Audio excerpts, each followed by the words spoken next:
అనేది మనం అర్థం చేసుకోవాలి. నువ్వేం చేసేటప్పుడు, నువ్వు దేవుని చిత్తానికి లోపడ్డప్పుడు, నువ్వు దేవుని కట్టడాలను నువ్వు గైకొన్నప్పుడు, నువ్వు దేవునికి సంపూర్ణంగా విధేయుడమైనప్పుడు ఆ వాగ్దానం నీ జీవితంలో పనిచేస్తుంది. ఈ సందర్భంలో నీకు ప్రశ్నలు రావాలి కానీ నీకు ఏ ప్రశ్నలు రావు. ఎందుకు రావంటే మీరు బైబిల్ని ప్రాపర్గా చదవాలి. నేనే ప్రశ్న వేసుకుని నేనే సమాధానం చెప్పవలసి వస్తుంది. ఇప్పుడు పాత నిబంధన గ్రంథంలో కొన్ని వచనాలు మీకు జ్ఞాపకం చేస్తున్నాను. పాత నిబంధన గ్రంథంలో ప్రాముఖ్యంగా ఎవరి గురించి చెప్పబడిన అంశాలు అవి? ఇశ్రాయేలు 12 గోత్రాలు ప్రాముఖ్యం. ఆ రోజు వారికి వ్యతిరేకంగా ఉన్నటువంటి రాజ్యాలు, ఈజిప్ట్ కానివ్వండి, లేకపోతే మిగతా బబులోను సామ్రాజ్యం, మిగతా అశ్షూరు రాజ్యం కానివ్వండి, కల్దీల రాజ్యం, ఇలాంటి రాజ్యాల గురించినటువంటి చరిత్ర అక్కడ పొందుపరచుంది. అయితే మరి అప్పుడు చెప్పిన వాక్యం ఇప్పుడు మనకు ఎలా వర్తిస్తుంది? ఈ ప్రశ్న అసలు జనరల్గా రావాలి. అంటే దేవుని వాక్యం ఏం చెప్తుందంటే, ఈ భూమి ఆకాశములు గర్తించిన నా మాటలు గర్తించవు. ఈ వాక్యంలో ఒకటి చేర్చకూడదు, ఒకటి తీసివేయకూడదు. అంటే దేవుని యొక్క వాక్యానికి ఎట్టనల్ శాశ్వతమైంది. దేవుని యొక్క మాట అది, దేవుని యొక్క మాట శాశ్వతమైంది. దేవుని యొక్క మాట అనేది యూనివర్సల్. ఇది సర్వ ప్రపంచానికి సంబంధించినటువంటిది, సర్వ మానవాళికి సంబంధించినటువంటిది. ఇప్పుడు దేశం మారిన దేవుని గుణలక్షణాలు ఏవి కూడా మారవు. దేవుడు మారనివాడు, దేవుడు మార్పు లేనివాడు, దేవుడు ఆది అంతం లేనివాడు. అది ఇండియాలోనైనా, అమెరికాలోనైనా, మరి ఏ దేశంలోనైనా సరే దేవుని గుణలక్షణాలు ఏవైతే ఉన్నాయో అవి మారవు. ఇక ఏ దేశంలోనైనా మనిషి అనేవాడు పాపి. ఎక్కడైనా సరే మనిషి పాపి. ఎందుకంటే మనిషి స్వభావం అది. కనుక ఈ దేశంలో పాపులు, ఇంకొక దేశంలో కాదు అనేది ఏమీ లేదు. ప్రతి చోట మనిషి అవిధేయుడు, తిరుగుబాటు చేసేవాడు, దేవునికి పాపి. కనుక దేవుని వాక్యం అనేది ఎప్పుడు నిలిచి ఉండేదిగా ఉంటుంది. అందుకని దేవుని యొక్క చిత్తానికి లోబడినప్పుడు ఆ వాగ్దానాలన్నీ కూడా మనవే అన్నట్లుగా ఉంటారు. కనుక దేవుడు తాను ఇచ్చిన మాటను ఏది వెనక తీసుకోడు. ఆ వాక్యాన్ని మనం పట్టుకుని ప్రార్థించినప్పుడు దేవుడు గొప్ప సమాధానాన్ని దేవుడు మనకు దయచేస్తాడు. ఈ రాత్రి వెరీ సింపుల్గా దేవుని యందు భయభక్తులు కలిగి ఉండటం, దేవుని భయం అంటే ఏంటో మీకు తెలియచేయాలి అని అనుకుంటున్నాను. భయాలు, చాలా భయాలు ఉన్నాయి. కొన్ని భయాలు చెప్పండి, ఏమైనా మీకు తెలిసిన భయాలు? మా చిన్నోడు మా ఆవిడ భయం అన్నట్టు చూస్తారు.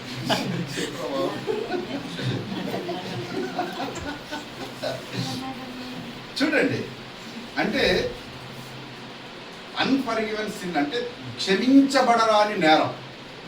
ఏంటి క్షమించబడరాని నేరములు బైబిల్లో మనం ఎక్కడ చూస్తున్నాము? నేను ఎక్కువ దూరం వెళ్ళిపోలేదు, ప్రారంభం నుంచి మాట్లాడుతున్నాను. అంటే బైబిల్లో ఆదాము దేవుడు వద్దని చెప్పిన పండు తినటమే అది క్షమించబడరాని నేరం కనుక దేవుడు ఏ తేనె తోటలో నుంచి ఆదామును బయటికి తోసేయవలసి అన్ఫర్గివెన్స్ అంటే క్షమించబడరాని. ఇంకా భయాలు ఉన్నాయి. మామూలుగా కొందరు పిరికి వాళ్ళు ఉంటారు, మరికొంతమంది దేనికి భవిష్యత్తు గురించి భయపడుతూ ఉంటారు, మరికొంతమంది అధికారుల గురించి భయపడుతూ ఉంటారు, ఉద్యోగ రీత్యా అధికారులకు భయపడుతూ ఉంటారు. సో ఇలాగూ నిజానికి ఒక 7 భయాలు ఉన్నాయి. కానీ నా ముఖ్య ఉద్దేశం ఏంటంటే పరిశుద్ధమైన భయం అంటే ఏంటి, ఇది ఇప్పుడు మీకు తెలియచేయాలనుకుంటున్నాను. అంటే ఒకసారి కీర్తన గ్రంథం 34వ కీర్తన 11వ వచనం, యోనా గ్రంథం 1వ అధ్యాయం 9వ వచనం, ఈ 2 వచనాలు. ముందు 34వ కీర్తన 11వ వచనాన్ని ఒకసారి చదువుదాం. పిల్లలారా మీరు వచ్చి నా మాట విని యెహోవా యందలి భయభక్తులు మీకు నేర్పెదను. చాలా. యోనా గ్రంథంలో 1వ అధ్యాయం 9వ వచనం కూడా ఒకసారి చదువుదాం. చదవండి దయచేసి. యోనా గ్రంథం 1వ అధ్యాయం 9వ వచనం. నేను హెబ్రీయుడను సముద్రమునకును భూమికిని సృష్టికర్తయై ఆకాశమందుండు దేవుడయున్న యెహోవాయందు నేను భయభక్తులు గలవాడనై ఉన్నాను. 10వ వచనం కూడా చదవండి. తాను యెహోవా సన్నిధిలో నుండి పారిపోవచ్చున్నట్టు అతడు ఆ మనుషులకు తెలియజేసి ఉండెను గనుక వారా సంగతి తెలుసుకొని మరింత భయపడి నీవు చేసిన పని ఏమని అతన్ని అడిగిరి. చాలండి. చూడండి, ఈరోజు కీర్తన గ్రంథంలో పిల్లలారా మీరు వచ్చి నా మాట వినిడి యెహోవా యందు భయభక్తులు మీకు నేర్పుతాను అంటున్నాడు. దేవుని యందు భయభక్తులు కలిగి జీవించడం ఏంటనేది మనం నేర్చుకోవాల్సింది. మనం చాలాసార్లు దేవునికి భయపడినట్లుగా మనం జీవిస్తున్నట్లుగా భయపడి జీవిస్తున్నట్లుగా మనం మాట్లాడుతూ ఉంటాం. నటన నేను చెప్పలేను, కానీ మనం అలా చెప్తూ ఉంటాం. బాబు నాకు దేవుడు అంటే చాలా భయం ఉంది. నిజానికి నిజమైనటువంటి దేవుని భయం ఏంటి? నిజంగా దేవుని భయం కలిగి ఉండటం అంటే ఏంటి? ఈ విషయాలు మనం కొంచెం అర్థం చేసుకునే ప్రయత్నించాలి.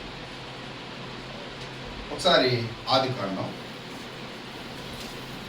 20వ అధ్యాయం 11వ వచనానికి వచ్చినప్పుడు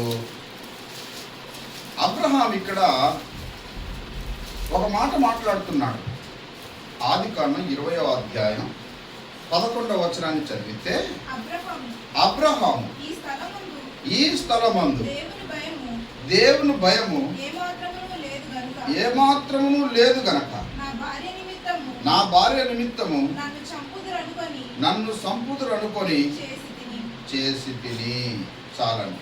ఇక్కడ ఏంటి చెప్పండి, ఇక్కడ ఒక ప్రదేశం గురించి చెప్తున్నాడు. అబీమెలెకు ఉన్నటువంటి దేశంలో ఎలాగున్నారయ్యా అక్కడ ప్రజలంటే, ఈ స్థలమందు దేవుని భయము ఏమాత్రమును లేదు. అంటే దేవుని భయము లేనటువంటి ప్రదేశాలు కూడా ఉన్నాయి. అంటే మరి దేవుని పిల్లలంగా మనం ఎక్కడ జీవించాలి, ఎలా జీవించాలి? దేవుని భయం లేని చోట జీవిస్తే ఏం జరుగుతుంది మనం తెలుసుకోవాల్సిన వాళ్ళంగా ఉన్నాం. చాలాసార్లు మనం బ్రతుకు తెరువు కోసం ఎక్కడైనా పర్వాలేదు అనుకుంటాం. బ్రతుకు తెరువు కోసం ఎక్కడైనా మనం బ్రతికేయాలనుకుంటాం. కానీ కొన్ని ప్రదేశాలు చాలా ప్రమాదకరమైనవి, కొన్ని ప్రదేశాల్లో మనం ఉండకూడదు అనే విషయాన్ని మనం తెలుసుకోవాల్సినటువంటి వారంగా ఉన్నాం. ప్రతి విషయంలో దేవుని చిత్తాన్ని తెలుసుకోవాలి. ప్రతి విషయంలో దేవుని చిత్తాన్ని తెలుసుకోవలసినటువంటి వారంగా ఉన్నాము అనే విషయాన్ని మనం జ్ఞాపకం చేసుకోవాలి. ఈ సందర్భంలో నేను చాలాసార్లు మీకు తెలియజేసిన అంశం అయినప్పటికీ కూడా నేను మరలా ఒక్కసారి జ్ఞాపకం చేస్తున్నాను. దేవుని భయం లేని చోట ఉంటే ఏం జరుగుతుంది? ఇది దేవుని భయం లేని ప్రదేశంలో ఉన్నాము, నన్ను చంపుతారని భయం వేస్తుందని అబ్రహాం భయపడ్డాడు. అక్కడ ఉన్న రాజుతో ఆ విషయాన్ని తెలియజేస్తున్నాడు. ఈ ప్రజల్లో దేవుని భయం బొత్తిగా కనిపించడం లేదనే అంశాన్ని ఒకసారి మనం ఆదికాండంలో కొంచెం ముందుకు వెళితే యాకోబును గూర్చినటువంటి సన్నివేశాన్ని ఒకసారి మనం జ్ఞాపకం చేసుకుందాం. యాకోబు మనందరికీ తెలుసు, ఇస్సాకు యొక్క చిన్న కుమారుడు.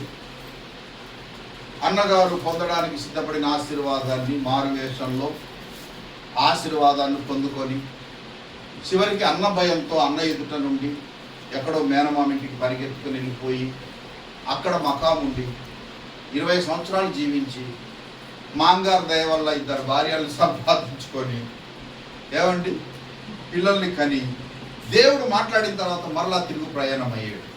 ఈ మాంగారింటికి వెళ్ళేటప్పుడు దేవుడు మార్గ మధ్యంలో యాకోబును దర్శించి, యాకోబు ఒకరోజు నిద్రించిన సమయంలో వెళ్ళేటప్పుడు ఆ ప్రదేశంలో దేవుడు అతనికి దర్శించి దేవుడు అతనితో మాట్లాడాడు. ఆ దర్శనం చూసినటువంటి యాకోబు నూనెకు ఒక రాయిని తలగడగా చేసుకుని పడుకున్నాడు. ఆ రాయిని నూనె పోసి ప్రతిష్ఠించి ఇది దేవుని మందిరం అవుతుంది అని చెప్పి అక్కడ దేవుడు అతనితో మాట్లాడాడు. నువ్వు వెళ్ళు, ప్రతి స్థలంలో నేను నీతో కూడా వస్తాను, నిన్ను తిరిగి తీసుకొచ్చేంత వరకు నేను నిన్ను విడువనని దేవుడు మాట్లాడాడు. ఇది అయిపోయిన తర్వాత యాకోబు కొన్ని వాగ్దానాలు చేశాడు.